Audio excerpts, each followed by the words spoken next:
Second है 5 iota multiply by 2 iota equal to. अब simple तो आप लोग पहले क्या करेंगे, 5 को मल्टीप्लाई कर देंगे 2 से, तो आपका आंसर क्या आ जाएगा, 5 2 ज़ा 10।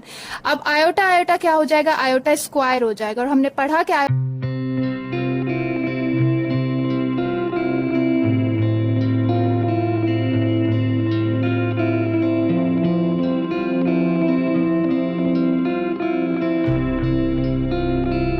आज हम स्टार्ट करेंगे एसपीएससी के हवाले से मैथ्स की सीरीज को। अक्सर बच्चे क्या करते हैं, मैथ्स को मुश्किल समझ के छोड़ देते हैं, और ये बेटा सबसे बड़ी बेवकूफ़ी है। खास करके तब जब आप लोग एसपीएससी का एग्जाम दे रहे हैं और उसमें आप लोग के पास नेगेटिव मार्किंग और आप मैथ्स के पोर्शन को ही छोड़ रहे हैं। मैथ्स का पोर्शन वो पोर्शन है जो कि आप लोग को ऑथेंटिक मार्क्स दिलवाता है, जिसमें आप लोग को नेगेटिव मार्किंग का डर सबसे कम होता है। क्यों? क्योंकि आपके पास क्वेश्चन दिया गया, उसको आप लोगों ने सॉल्व किया, आंसर आया, आपको पता है बेट के यही परफेक्ट आंसर है और आपने टिक कर दिया। तो इसलिए मैथ्स के पोर्शन को आप लोगों ने बिल्कुल भी स्किप नहीं करना है। और मैथ्स ज्यादातर ना चंद एरियाज में से ही आती है। आप लोग आईबीए का पेपर उठा के देख ले, एसपीएससी का उठा के देख ले, चंद एरियाज होते हैं जिसमें से ज्यादातर क्वेश्चन बन रहे होते हैं। तो इसलिए मैथ्स का पोर्शन को बिल्कुल भी आप लोगों ने स्किप नहीं करना है, और हम तो मैथ्स को बिल्कुल ही इजी वे में पढ़ेंगे। ठीक हो गया?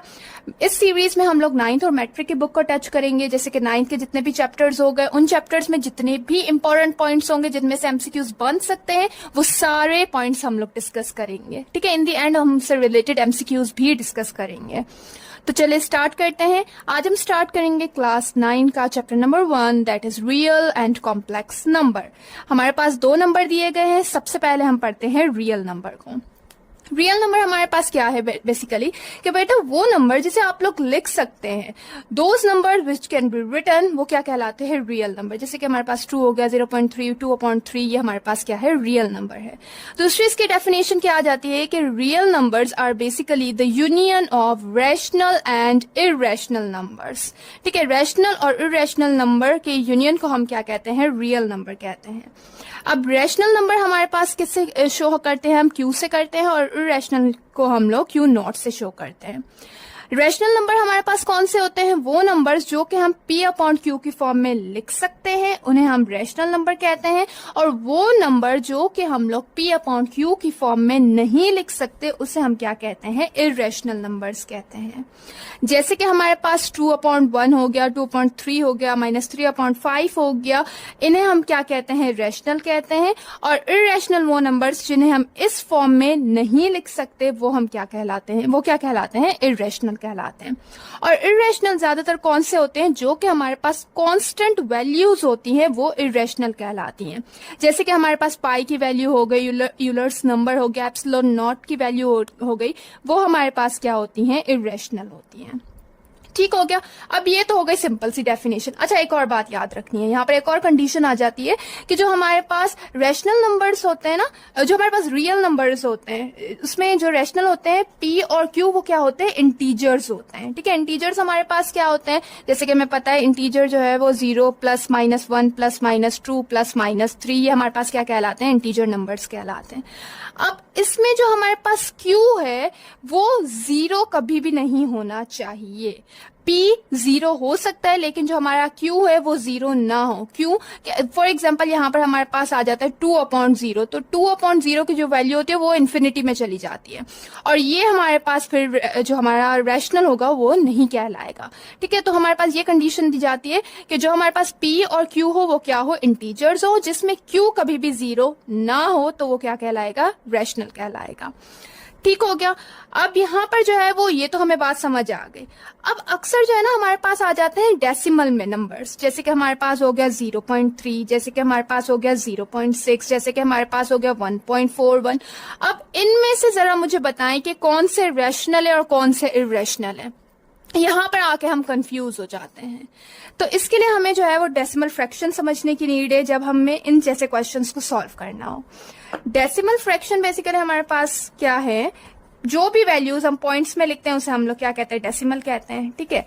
अब डेसिमल फ्रैक्शन में हमारे पास 2 टर्म्स आ जाती हैं। एक वो होते हैं फ्रैक्शंस जो कि होते हैं टर्मिनेटिंग, दूसरे वो फ्रैक्शन होते हैं जो कि होते हैं नॉन टर्मिनेटिंग। टर्मिनेटिंग हम किसे कहते हैं? अक्सर हम लोग देखते हैं कि भाई पॉइंट के बाद एक नंबर या दो नंबर आ जाते हैं और उसके बाद वैल्यू खत्म हो जाती है, तो ये हमारे पास क्या कहलाता है? Terminating number. Non terminating number हमारे पास कौन सा होता है? जो कि चलता जाता है, जैसे कि फॉर एग्जाम्पल 1.28342 जो कि कंटिन्यू चलता जाए, जैसे कि हमारे पास 2.43333, ये हमारे पास क्या हो गया? कंटिन्यू चल रहा है, तो ये हमारे पास क्या कहलाता है? नॉन टर्मिनेटिंग कहलाता है। ठीक हो गया। अब हमारे पास नॉन टर्मिनेटिंग में भी दो जो है वो आ जाते हैं ये चीजें। कौन सी? एक होती है रियकरिंग नॉन टर्मिनेटिंग, दूसरा होता है नॉन रियकरिंग। अब रियकरिंग को हम रिपीटिंग भी कह सकते हैं कि भाई वो नंबर्स जो कि पॉइंट के बाद अपने आप को रिपीट कर रहे हो, जैसे कि 2.4444, ये हमारे पास क्या कहलाता है? रियकरिंग नॉन टर्मिनेटिंग नंबर कहलाता है। दूसरा होता है नॉन रिकरिंग, जैसे कि हमारे पास अगर 2.4683 जो कि पॉइंट के बाद रिपीट ना हो रहा हो नंबर, उसे हम क्या कहते हैं? नॉन रिकरिंग कहते हैं। ठीक हो गया। अब बेटा याद रखना है कि वो नंबर, वो फ्रैक्शन जो कि टर्मिनेटिंग है, वो आप लोग किस में पुट कर देंगे? रैशनल नंबर में पुट कर देंगे कि ये हमारे पास क्या है? रैशनल है। अब दूसरा आ जाता है हमारे पास नॉन टर्मिनेटिंग। वो नॉन टर्मिनेटिंग जो कि रीअकरिंग हो, जो कि अपने आप को रिपीट कर रहा हो, तो उसे भी आप लोग पुट कर देंगे किसमें? रैशनल नंबर में। और वो नॉन टर्मिनेटिंग जो कि नॉन रिकरिंग हो, जो कि पॉइंट के बाद डिफरेंट नंबर्स हो, अपने आप को वो नंबर्स रिपीट ना कर रहे हो, तो उसे आप लोग पुट कर देंगे किसमें? इररेशनल नंबर में।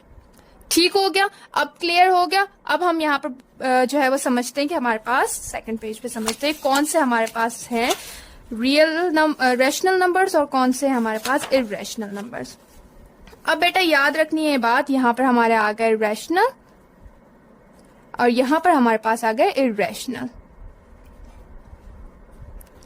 रैशनल पहले तो हमारे पास कौन से हो गए? जिसे हम लोग P/Q की फॉर्म में लिख सकते हैं। ठीक है। उसके अलावा वो जो कि हमारे पास नॉन टर्मिनेटिंग हो, जो कि हमारे पास टर्मिनेटिंग हो, वो हमारे पास क्या है? रैशनल है।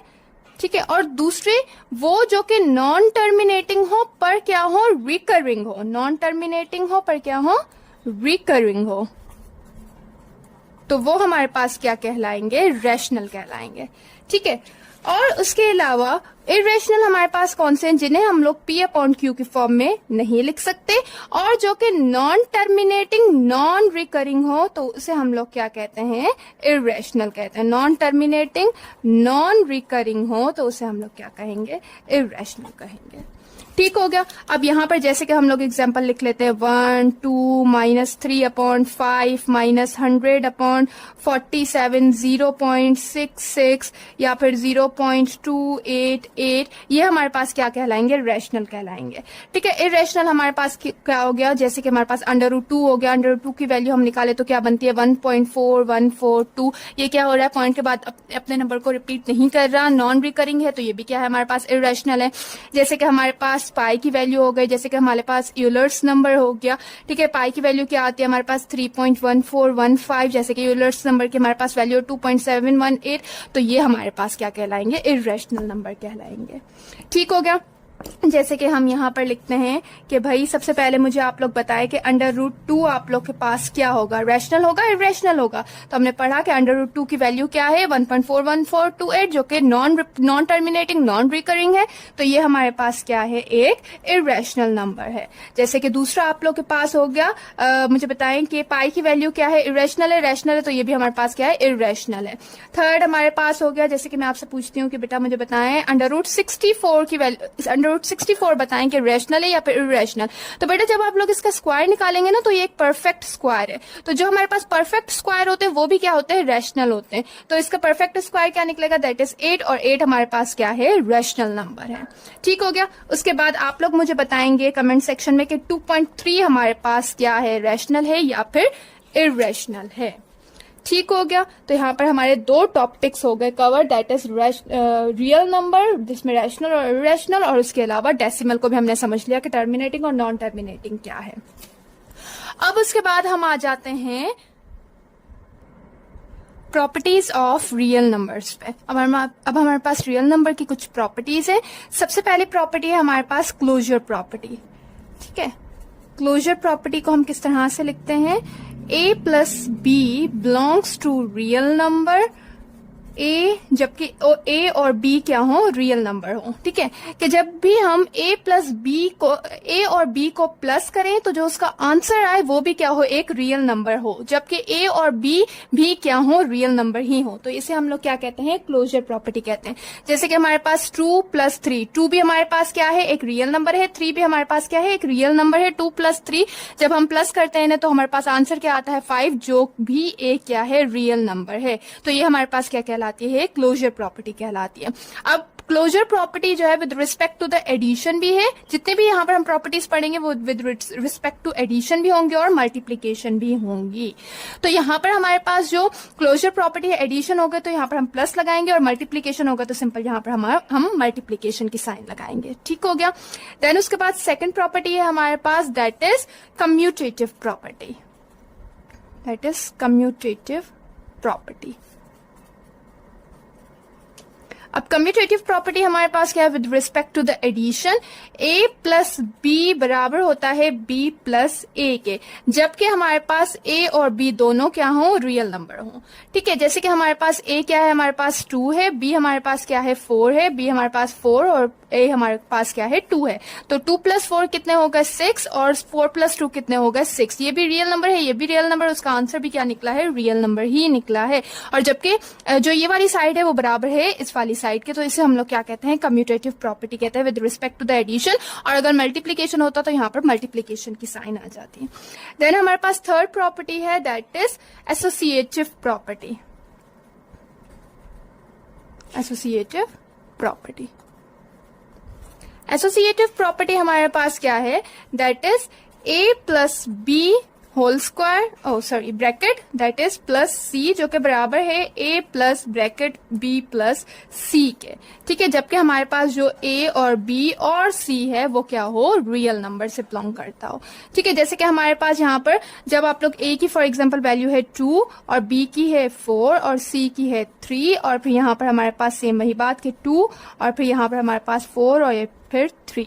तो जब आप लोग 2 प्लस 4 कितने हो गए, 6, 6 प्लस 3 कितने हो गए हमारे पास, 6, 7, 8, 9, जो कि यहाँ पर कितने हो गए, 4 प्लस 3 कितने हो गए, 4, 5, 6, 7, 7 प्लस 2 कितने हो गए, 9। तो 9 इक्वल टू 9। एसोसिएटिव प्रॉपर्टी हमारे पास क्या है कि सिंपल आप लोग पहले क्या करेंगे कि a प्लस बी प्लस सी लिख दिया, यहाँ पर भी a प्लस बी प्लस सी लिख दिया, फिर जो है a प्लस बी को ब्रैकेट कर दिया, फिर b प्लस सी को ब्रैकेट कर दिया। तो ये हमारे पास क्या कहलाती है, एसोसिएटिव प्रॉपर्टी कहलाती है। अक्सर इसके क्वेश्चन किस तरह से बनते हैं, फॉर एग्जाम्पल यहाँ पर हमारे पास दिया गया है a प्लस बी प्लस, ठीक है, फिर यहाँ पर ये जगह खाली छोड़ दी जाती है और फिर यहाँ पर लिखा जाता है कि a प्लस बी प्लस सी। अब पूछते हैं कि बेटा यहाँ पर बताएं कि क्या आना है, तो यहाँ पर क्या आएगा, सिंपल सी आएगा, या फिर जो है आप लोग को इस तरह से क्वेश्चन दे दिया जाता है और आपको सॉल्व करना होता है। ठीक हो गया। उसके बाद आप लोग के पास फोर्थ प्रॉपर्टी आ जाती है, दैट इज डिस्ट्रीब्यूटिव प्रॉपर्टी। यहाँ पर अगर मल्टीप्लीकेशन होता विद रिस्पेक्ट टू मल्टीप्लीकेशन तो यहाँ पर आप लोग प्लस की जगह पर मल्टीप्लीकेशन की साइन लगाते हैं। देन आप लोग के पास आ जाती है डिस्ट्रीब्यूटिव प्रॉपर्टी। डिस्ट्रीब्यूटिव प्रॉपर्टी आप लोग के पास किस तरह से लिखी जाती है, that is a bracket b plus C equal to A B plus A C. अब यहाँ पर क्या हो रहा था कि आप लोग के पास एक ही कंडीशन थी, या तो प्लस आ रहा था या तो मल्टीप्लीकेशन आ रहा था, पर डिस्ट्रीब्यूटिव प्रॉपर्टी में क्या डिफरेंस है कि आप लोग के पास मल्टीप्लीकेशन भी आ रही है और प्लस भी आ रही है। ठीक हो गया। तो ये दोनों जो है इसमें और इसमें ये डिफरेंस है। अब यहाँ पर हम सिंपल क्या कर देंगे कि a की जगह पर a की वैल्यू पुट करेंगे, b की जगह पर b की, c की जगह पर c की। जब हम सॉल्व करेंगे तो दोनों का आंसर क्या आ जाएगा, सेम आ जाएगा, जो कि बिलोंग करता होगा किससे, रियल नंबर से। ठीक। देन उसके बाद हमारे आ जाता है additive identity. Additive identity basically क्या है कि भाई for example additive identity, for example यहाँ पर हमारे पास 2 है। अब 2 में आप लोग कौन सा ऐसा नंबर प्लस करेंगे कि आपके पास आंसर 2 ही आए, तो उसे हम क्या कहते हैं, एडिटिव आइडेंटिटी कहते हैं। और वो हमारे पास क्या है, 0। 0 इज अ एडिटिव आइडेंटिटी के 0 को आप किसी भी नंबर के साथ प्लस करेंगे तो जवाब वही नंबर ही आएगा। ठीक हो गया। देन उसके बाद हमारा आ जाता है that is multiplicative identity. Multiplicative identity multiplicative identity क्या है कि जब भी आप किसी नंबर को मल्टीप्लाई करेंगे तो जवाब आपके पास सेम वही नंबर आए तो वो हमारे पास क्या कहलाता है, मल्टीप्लिकेटिव आइडेंटिटी। और वो हमारे पास क्या है, दैट इज 1। 1 को आप किसी भी नंबर के साथ मल्टीप्लाई करेंगे तो जवाब वही सेम नंबर ही आएगा, तो उसे हम क्या कहते हैं, मल्टीप्लिकेटिव आइडेंटिटी कहते हैं। ठीक हो गया। अब उसके बाद हमारा आ जाता है दैट इज, यहां पर से समझते हैं इसे, दैट इज एडिटिव इनवर्स। बहुत इंपॉर्टेंट टॉपिक है ये तो इससे तो आपने अच्छे से समझना है कि एडिटिव इनवर्स क्या होता है। ठीक है, एडिटिव इनवर्स बेसिकली हमारे पास क्या है कि भाई जो है आपसे अक्सर क्वेश्चन किस तरह से पूछा जाता है कि फॉर एग्जांपल आपके पास 2 है तो बताएं 2 का एडिटिव इनवर्स क्या होगा। तो बेटा याद रखना है 2 को सिंपल आप लोगों ने साइन चेंज कर देनी है। अगर यहाँ पर +2 है तो आप लोगों ने कहना है कि कौन सा एडिटिव इनवर्स होगा इसका, दैट इज -2। अगर यहाँ पर -3 है तो इसका एडिटिव इनवर्स क्या होगा, दैट इज 3। ठीक है, तो आप लोगों ने इसकी साइन चेंज कर देनी है। या फिर सिंपल आप इस तरह से भी कह सकते हैं कि अगर वो नंबर जिसे आप लोग प्लस करें और जवाब आपका क्या आए, 0 आए, तो वो नंबर आपका क्या कहलाता है, उसका एडिटिव इनवर्स कहलाता है। जैसे कि 2 के अगर साथ आप लोग प्लस करते हैं -2 को तो जवाब आपके पास क्या आएगा, 0 आएगा। किस तरह से कि प्लस माइनस, ये 2 प्लस माइनस माइनस और ये 2 से कैंसिल हो गया तो आंसर आपके पास क्या आ गया, 0 आ गया। तो ये आप लोग के पास क्या कहलाएगा, एडिटिव इनवर्स कहलाएगा। दूसरी आपकी टर्म है that is multiplicative inverse. Multiplicative inverse, multiplicative inverse basically आपके पास क्या है, फॉर एग्जांपल आपके पास लिखा गया 2/3, तो इसे आप लोग किस तरह से कर देंगे, सिंपल 3/2। या फिर अगर आपके पास है 2 तो 2 का मल्टीप्लिकेटिव इनवर्स क्या निकलेगा, 1/2। उसे उल्टा कर देंगे तो वो आप लोग का क्या हो जाएगा, मल्टीप्लिकेटिव इनवर्स हो जाएगा। मल्टीप्लिकेटिव इनवर्स कैसे कि आप जब भी उस नंबर को मल्टीप्लाई करेंगे तो आंसर आपके पास क्या आना चाहिए, 1 आना चाहिए। तो वो जो नंबर आप मल्टीप्लाई कर रहे हैं उस नंबर से, तो वो आपका क्या कहलाएगा, मल्टीप्लिकेटिव इनवर्स कहलाएगा। ठीक हो गया। उसके बाद हमारा टॉपिक है that is laws of exponent. Laws of exponent. अब यहाँ पर क्वेश्चन किस तरह से बनता है, फॉर एग्जांपल ये हमारे पास दिया गया है 3² 3। अब नीचे ऑप्शंस दिए जाते हैं कि बताए कौन सा ऑप्शन करेक्ट है। तो इसे आप लोग किस तरह से सॉल्व करेंगे, जब आप लोग के पास इस तरह से ब्रैकेट और उसके ऊपर जो है आपके पास पावर हो तो इसे आप कैसे सॉल्व करेंगे, इसको कर देंगे इससे मल्टीप्लाई। 2 3 6, तो ये आपके पास क्या बन जाएगा, 3/6।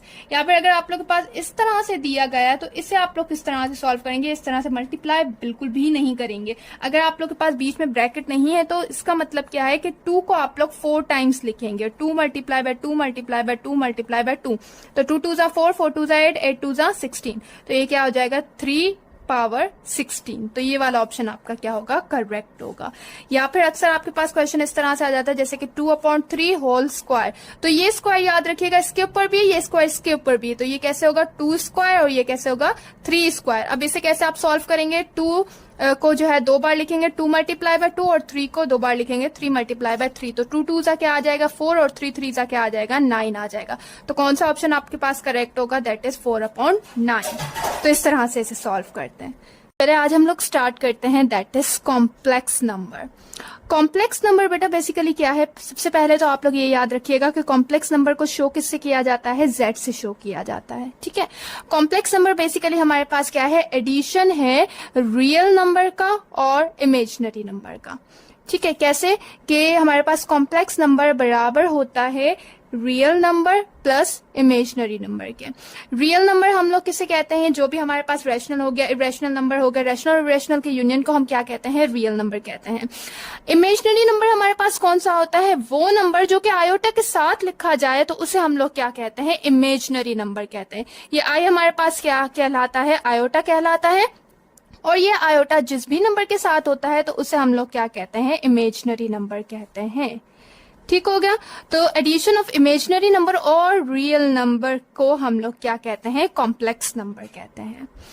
अब यहाँ पर हमारे पास अक्सर क्वेश्चन किसमें से बनते हैं, इस आयोटा में से बनते हैं। पहले तो पूछा जाता है कि भाई आप लोग के पास फॉर एग्जांपल दिया गया है z is equals to 4 + 3 iota, तो बताएं इनमें से रियल नंबर कौन सा है और इमेजिनरी नंबर कौन सा है। तो ये हमारे पास क्या कहलाएगा, इमेजिनरी कहलाएगा, और ये हमारे पास क्या कहलाएगा, रियल कहलाएगा। या अगर इस तरह से लिखा हो 3 आयोटा + 4, तब भी ये हमारे पास क्या है, इमेजिनरी, और ये हमारे पास क्या है, रियल है। ठीक है, दूसरा जो क्वेश्चन होता है ना वो आयोटा के हवाले से बनता है कि बताएं कि आयोटा किसके बराबर होता है। तो आयोटा याद रखिएगा बराबर होता है √-1 के, जबकि आयोटा स्क्वायर बराबर होता है -1 के, जबकि आयोटा क्यूब बराबर होता है माइनस आयोटा के। ये अक्सर क्वेश्चन बन जाते हैं, तो ये आप लोगों ने बात याद रखनी है। ठीक, देन उसके बाद हमारे पास कुछ रूल्स आ जाते हैं आयोटा के, एडिशन के और सब्ट्रैक्शन के, मल्टीप्लिकेशन और डिवीजन के, उसे समझ लेते हैं। सॉरी, आयोटा के नहीं, कॉम्प्लेक्स नंबर की एडिशन के। ठीक है, तो अब कॉम्प्लेक्स नंबर की एडिशन फॉर एग्जांपल हमारे पास दिए गया है, एक कॉम्प्लेक्स नंबर है that is a + iota b, दूसरा कॉम्प्लेक्स नंबर है हमारे पास c + आयोटा d। अब इन्हें हमने क्या करना है, प्लस करना है। तो हम किस तरह से करेंगे, सबसे पहले तो आप लोगों ने इस आयोटा को हटाना है। इस आयोटा को हम लोग किस तरह से हटाते हैं कि हम लोग जो है वो इसे ब्रैकेट में लिख देते हैं, a, b, तो फिर ये हमारे पास किसके बराबर हो जाता है, a + आयोटा b के बराबर हो जाता है। ठीक है, उसके बाद हमारे पास यहाँ पर आ जाते हैं c, ब्रैकेट में लिखेंगे, कॉमा बीच में लगाएंगे, या कॉमा लगाएं या आयोटा लगाए, बात एक होती है। हम सॉल्व करने के लिए इसे इजी वे में लिखते हैं तो कॉमा लगा देते हैं। ठीक हो गया, c, d। अब हमने इनको करना है प्लस।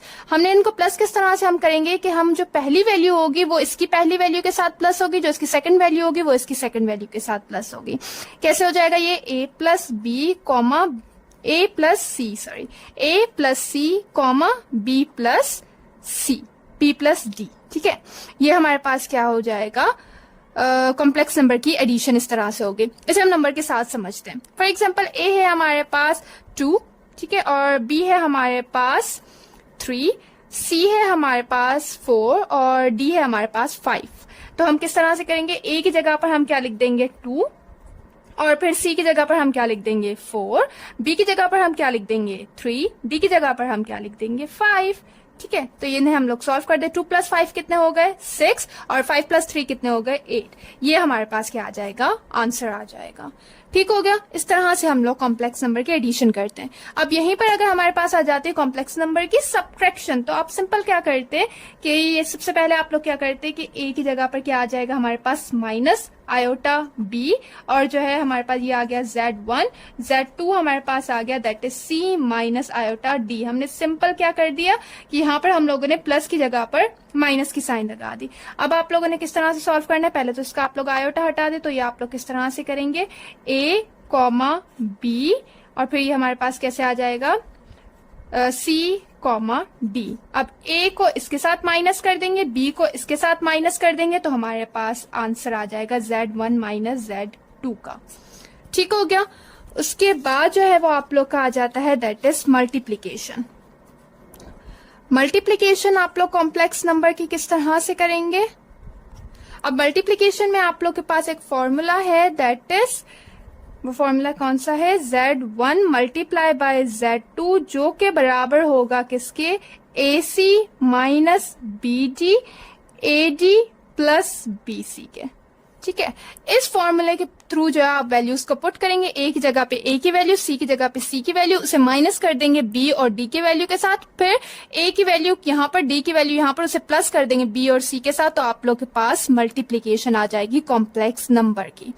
उसके बाद आप लोग के पास आ जाती है डिवीजन। ज्यादातर जो आप लोग के आते हैं ना वो एडिशन और सब्ट्रैक्शन आती है, क्योंकि यहाँ पर हमारे पास फॉर्मूलाज पुट होते हैं और इतना हमारे पास टाइम नहीं होता, इसलिए ऐसे क्वेश्चन बनते ही नहीं है जो कि ज्यादा टाइम टेकिंग हो।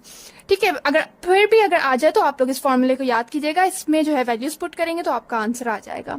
डिवीजन के लिए हमारे पास कौन सा फॉर्मूला है, दैट इज z1 / z2, जो के बराबर होता है ac + bd / c² + d², फिर बीच में आ जाती है हमारे पास कॉमा, फिर उसके बाद bc - ad / c² + d²। इस तरह से आप लोग जब वैल्यूज पुट करेंगे जो भी आंसर आएगा वो आपका ऑप्शन करेक्ट होगा। ठीक हो गया। ये हमारे पास आ गया कॉम्प्लेक्स नंबर के एडिशन, सब्ट्रैक्शन, मल्टीप्लिकेशन और डिवीजन। अब उसके बाद सेकंड जो टॉपिक है कॉम्प्लेक्स नंबर में वो है कॉन्जुगेट। अक्सर आपको क्वेश्चन दिया जाता है कि इस कॉम्प्लेक्स नंबर का कॉन्जुगेट फाइंड करें, तो वो आप लोग किस तरह से करेंगे। अच्छा, कॉन्जुगेट जब भी आप लिखते हैं ना तो क्या होता है, जेड के ऊपर बार आ जाता है, तो ये रिप्रेजेंट किसे करता है, कॉन्जुगेट को करता है। अब आपको पूछा जाता है कि फॉर एग्जाम्पल जेड बराबर है आपका ए प्लस आयोटा बी, क्या पूछा जाता है कि इसका कॉन्जुगेट बताएं क्या होगा। तो सिंपल आप लोगों ने क्या करना है, जो आपके पास वैल्यू आयोटा के साथ लिखी हुई हो वो अगर प्लस में हो तो उसे आप लोग माइनस में कर दें, माइनस में हो तो उसे आप लोग प्लस में कर दें, आप लोग का सिंपल क्या निकल जाएगा, कॉन्जुगेट निकल जाएगा। For example z is equal to A plus iota B का कॉन्जुगेट क्या होगा, z equal to a minus iota b, ये इसका क्या होगा, कॉन्जुगेट होगा। ठीक हो गया। जैसे कि हम लोग जो है वो नंबर के साथ समझते हैं कि ये हमारे पास क्या है, 3 प्लस 4 आयोटा। अब आपसे पूछा जाए कि इसका कॉन्जुगेट निकालें क्या होगा, तो इसका कॉन्जुगेट क्या होगा, 3 माइनस 4 आयोटा। ठीक है, ये वाला ऑप्शन आपके पास क्या होगा, करेक्ट होगा। सिंपल, समझ आ गई बात। अब यहाँ पर हमारा ये चैप्टर होता है खत्म। कॉम्प्लेक्स नंबर बस इतना सही है, आप लोग को आयोटा की वैल्यूज ज्यादा याद रखनी है जो कि बहुत ज्यादा इंपॉर्टेंट है। अब हम समझते हैं इनसे रिलेटेड एमसीक्यूज, रियल नंबर और कॉन्जुगेट नंबर, दोनों में से जो भी इंपॉर्टेंट एमसीक्यूज बन सकते हैं उन्हें समझते हैं। तो चले बेटा आप समझते हैं एमसीक्यूज को। सबसे पहला हमारा एमसीक्यूज है, अच्छा जब तक आप लोगों ने टॉपिक समझ लिया पर अगर आप लोग एमसीक्यूज को सॉल्व नहीं कर पा रहे तो मतलब आप लोगों ने टॉपिक बिल्कुल भी अच्छे से नहीं समझा है। इसलिए टॉपिक को समझने के बाद एमसीक्यूज को लास्ट में सॉल्व किया कीजिए ताकि आप लोग को पता चले कि आप लोग के कंसेप्ट कितने क्लियर हुए हैं।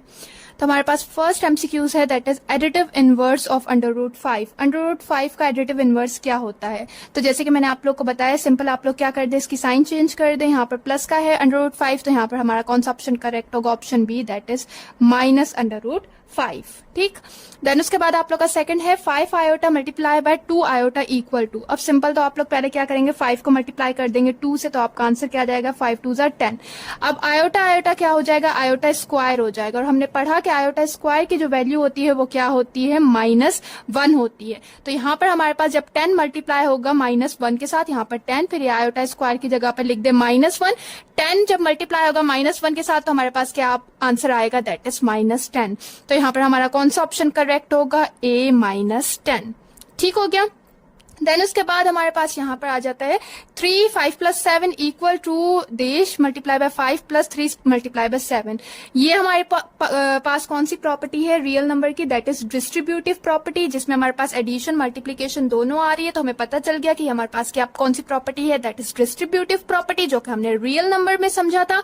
तो यहाँ पर हमारे पास कौन सा ऑप्शन करेक्ट होगा, यहाँ पर हमारा क्या आएगा, 3 5 प्लस 7, तो ये हमारे पास 5 भी है, ये 3 इंटू 7, तो यहाँ पर हमारे पास क्या आएगा, दैट इज 3। कौन सा ऑप्शन करेक्ट होगा, ऑप्शन बी। देन फोर्थ है हमारे पास under root -2 multiply by under root -2 बराबर होगा किसके। अब बेटा याद रखिएगा, जब भी हमारे पास वैल्यू सेम हो तो हम उसे एक बार लिखते हैं, मतलब एक ही ब्रैकेट के अंदर लिखते हैं। जैसे कि हमारे पास यहाँ पर हो गया -2 मल्टीप्लाई बाय -2। अब यहाँ पर हमारे पास बेस सेम है तो इसे हम लोग बाहर निकालेंगे, तो ये हमारे पास क्या हो जाएगा, एक वैल्यू लिखी जाएगी, दैट इज -2। तो यहाँ पर हमारा कौन सा ऑप्शन करेक्ट होगा, option B, that is -2। Then उसके बाद मल्टीप्लीकेटिव इनवर्स ऑफ 2/3 हमने पढ़ा। मल्टीप्लीकेटिव इनवर्स में सिंपल हमने क्या करना होता है, जगह चेंज कर देनी होती है। तो यहाँ पर हमारा आंसर क्या आ जाएगा, दैट इज 3/2। 3/2 हमारे पास कहाँ पर है, यहाँ पर, तो ये हमारा ऑप्शन क्या होगा, करेक्ट होगा। अब देखें ना, मैथ्स हमारे पास ऑथेंटिक मार्क्स दिलवाता है। आपको पता है आंसर आपका ये निकला है, वही ऑप्शन में से ढूंढे, उसी पे टिक करें। तो इसलिए मैं कहती हूँ मैथ्स के पोर्शन को बिल्कुल भी स्किप नहीं किया कीजिए, और हमेशा पहले टॉपिक को समझा कीजिए, फिर उसके बाद एमसीक्यूज की भी प्रैक्टिस किया कीजिए। देन उसके बाद आप लोग का आ जाता है, ये अगर टॉपिक आप लोग को समझ नहीं आया, क्योंकि ये मैंने समझाया हुआ है रियल नंबर की वीडियो में, तभी मैंने आप लोग को कहा था कि हमेशा पहले रियल नंबर समझिएगा, फिर ही कॉम्प्लेक्स नंबर की वीडियो देखिएगा, ताकि आप लोग को कंप्लीट चैप्टर क्लियर हो। देन उसके बाद आपका है 3 2 3। तो इसको हम लोग किस तरह से सॉल्व करेंगे, मैंने बताया था कि बेटा जब आप लोग के पास इस तरह से वैल्यू लिखी हुई हो, इस तरह से पावर दी गई हो और बीच में कोई भी ब्रैकेट ना हो, तो इसका क्या मतलब होता है कि 2 को आप लोगों ने उतनी बार लिखना है। 2 को आप लोगों ने कितनी बार यहाँ पर लिखना है, 3 टाइम्स। उसके बाद इसे सॉल्व करें तो 2 2 जा 4 4 2 जा 8, तो यहाँ पर हमारे पास क्या हो जाएगा, 3 पावर 8। तो यहाँ पर कौन सा ऑप्शन हमारा करेक्ट होगा, ऑप्शन बी। ये भी हमने किस में समझा था, रियल नंबर वाले लेक्चर में समझा था। देन उसके बाद आयोटा क्यूब किसके बराबर होता है, हमने पढ़ा था कि कि जो हमारे पास आयोटा होता है वो बराबर होता है √-1 के, जो हमारे पास आयोटा स्क्वायर होता है वो बराबर होता है -1 के, जबकि हमारे पास आयोटा क्यूब जो होता है वो बराबर होता है माइनस आयोटा के। तो यहाँ पर हमारा कौन सा ऑप्शन करेक्ट होगा? Option C. Then complex number Z1 हमारे पास बराबर है 4 + 3 आयोटा के, दूसरा कॉम्प्लेक्स नंबर हमारा बराबर है 3 + 2 आयोटा के। तो अब बताएं कि यहाँ पर जब जो है इसे हम लोग ऐड करेंगे तो इसका आंसर क्या होगा? ठीक है, तो यहाँ पर हमने क्या करना है, इसकी एडिशन करनी है। हमने पढ़ा था कॉम्प्लेक्स नंबर की एडिशन हम किस तरह से करते हैं। सबसे पहले तो हम आयोटा को हटा देते हैं। कैसे हम लिखेंगे? यहाँ पर 4 आयोटा की जगह पर क्या आ गया? कॉमा आ गया और ये आ गया 3। फिर ये हमने जो है वो दूसरी वैल्यू इसी तरह करनी है 3, फिर यहाँ पर हमारा क्या आ गया? कॉमा आ गया और ये आ गया 2। ठीक है, अब हम इनको प्लस किस तरह से करेंगे? पहली वैल्यू को पहली वैल्यू के साथ प्लस कर देंगे, दूसरी को दूसरी के साथ। तो यहाँ पर कैसे हो जाएगा? 4 + 3 और यहाँ पर कैसे हो जाएगा? 3 + 2। तो 4 + 3 कितने हो गए हमारे पास? 7 और यहाँ पर हमारे पास 3 + 2 कितने हो गए? 5। तो यहाँ पर हमारा कौन सा ऑप्शन करेक्ट होगा? ए, दैट इज 7 और 5। ठीक हो गया। उसके बाद हमारा आ जाता है सेकंड के Z कॉम्प्लेक्स नंबर बराबर है A + आयोटा B के। अब इसका कंजुगेट बताएं कि क्या होगा। कंजुगेट हम पढ़ के आए किस तरह से फाइंड करते हैं। सिंपल, जो आयोटा के साथ जो वैल्यू हो प्लस की हो या फिर माइनस की हो तो उसके साइन आप लोगों ने चेंज कर देनी है, तो वो उसका क्या निकल जाएगा? कंजुगेट निकल जाएगा। जैसे कि यहाँ पर आयोटा के साथ क्या है? प्लस है, तो यहाँ पर आप लोग सिंपल क्या कर देंगे? प्लस की जगह पर माइनस लिख देंगे, तो वो हमारा क्या होगा? ऑप्शन करेक्ट होगा। तो यहाँ पर कौन सा ऑप्शन करेक्ट है? B, that is A - iota B। ठीक है, यहाँ पर माइनस होता तो यहाँ पर इसका कंजुगेट कौन सा निकलता? प्लस वाला निकलता। देन उसके बाद है 2.333 इज अ देश। 2.33 क्या है? ठीक है, यहाँ पर ये कंटिन्यू है, रिकरिंग है, नॉन रिकरिंग है या फिर बोथ। तो हमने पढ़ा था रिकरिंग कौन सा होता है? वो नंबर जो कि अपने आप को रिपीट कर रहा हो वो क्या कहलाएगा? रिकरिंग कहलाएगा। तो यहाँ पर ये नंबर अपने आप को बार बार क्या कर रहा है? रिपीट कर रहा है। तो यहाँ पर हमारा कौन सा ऑप्शन करेक्ट होगा? Option A. यहाँ पर हमारा क्लास 9 का चैप्टर नंबर 1 होता है कंप्लीट। इसी में से ही एमसीक्यूज बनने हैं। यही टॉपिक्स आप लोगों ने बस अच्छे से समझने हैं। इस चैप्टर को अगर आप लोगों ने अच्छे से समझ लिया तो आप लोग के 2 से 3 एमसीक्यूज तो सॉल्व हो ही जाने हैं। ठीक हो गया। इन द नेक्स्ट लेक्चर हम नेक्स्ट चैप्टर को डिस्कस करते हैं। फिर भी कोई भी क्वेश्चन हो आप लोग कमेंट सेक्शन में पूछ सकते हैं। Thank you. खुदा हाफिज।